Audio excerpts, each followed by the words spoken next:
హరి ఓం. యోగము అంటే ప్రతి పనిని ఎరుకతో చేయడం, అదే ధ్యానంగా మారుతుంది. ఆ ధ్యానమే జ్ఞానాన్ని ఇస్తుంది. అంటే ప్రతి పని జ్ఞానాన్ని ఇస్తుంది. ఆ జ్ఞానమే మళ్ళీ యోగంగా మారుతుంది. హిమాలయ యోగ ప్రక్రియల ద్వారా మన షట్చక్రాలలో ఉన్న మలినాలన్నీ తొలగించుకుంటూ శరీరానికి వాతపిత్త కఫాలను బిరుసెక్కిన శరీరము మృదువుగా తయారవుతుంది. శ్వాసల ద్వారా అంటే ప్రాణాయామ ద్వారా గాలిని శుద్ధి చేసి 72,000 నాడులు విచ్చుకుని శ్వాసతో అనుసంధానం అవుతాము.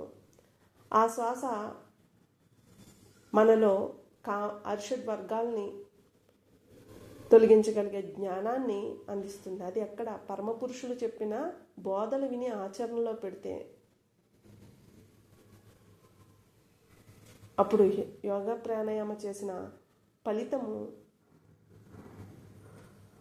ఎంతో ఆనందంగా, ఆరోగ్యంగా శరీరాన్ని, మనసుని, బుద్ధిని అన్నిటినీ దిద్దుకున్న వారం అవుతాము. అంతటి యోగం హిమాలయ యోగ ప్రక్రియలకు ఉంది. యోగా ప్రాణాయామ ద్వారా ముక్కుతో పీల్చిన గాలిని శరీరాన్ని శుద్ధి చేస్తాము, శ్వాసను శుద్ధి చేస్తాము.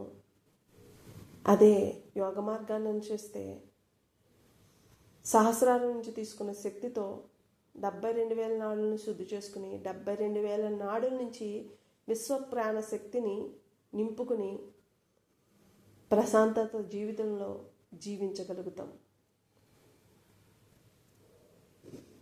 మనలో ఉన్న మలినాలన్నీ భూమి, జలము, అగ్నిలో ఉన్న తత్వాన్ని మర్చినందువల్ల ఎప్పుడైతే భూమిని తవ్వితే నీరు వస్తుంది, నీరుని మరిగిస్తే వాయువు వస్తుంది, వాయువుని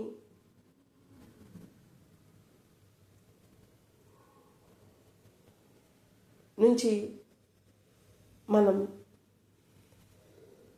ఎంతో ప్రశాంతంగా జీవించగలుగుతాం. అలాగా మనలో ఉన్న కామ, క్రోధ, లోభ, మద, మోహ, చిత్త, అహంకారాలను గమనించి వాటిని శుద్ధి చేసుకుంటూ యోగా ప్రాణాయామంతో, మంత్రజపంతో, జ్ఞానంతో ఉంటే మనం ఎవరెవరికి ఏదేది కావాలో తల్లిగా అలాగే తండ్రిగా సమకూరుస్తామో సాధనలో కూడా అంతటి యోగాన్ని పొందుతాము. అవి స్థూల కర్మలు, ఇవి సూక్ష్మమైన జ్ఞానాన్ని అందించగలిగే యోగ్యత హిమాలయ యోగ మార్గము మనకు అందిస్తుంది. మనసా వాచ కర్మన త్రికరణ శుద్ధిగా ఉంచుతుంది. ముముక్షత్వాన్ని పొందగలిగే యోగ్యత వస్తుంది.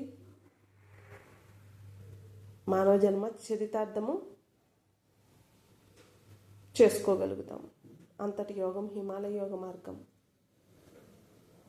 యోగా అంటే శరీరాన్ని శుద్ధి చేసేది, ప్రాణాయామం అంటే శ్వాసను శుద్ధి చేసేది, మంత్రజపము అంటే మనసును శుద్ధి చేసేది, యోగము అంటే అంతటా అందరిలో ఇందులో ఉన్నది ఒక్కటే అని తెలుసుకుని భిన్నత్వంలో ఏకత్వంగా జీవించగలిగే యోగ్యత, అదే హిమాలయ యోగ మార్గం.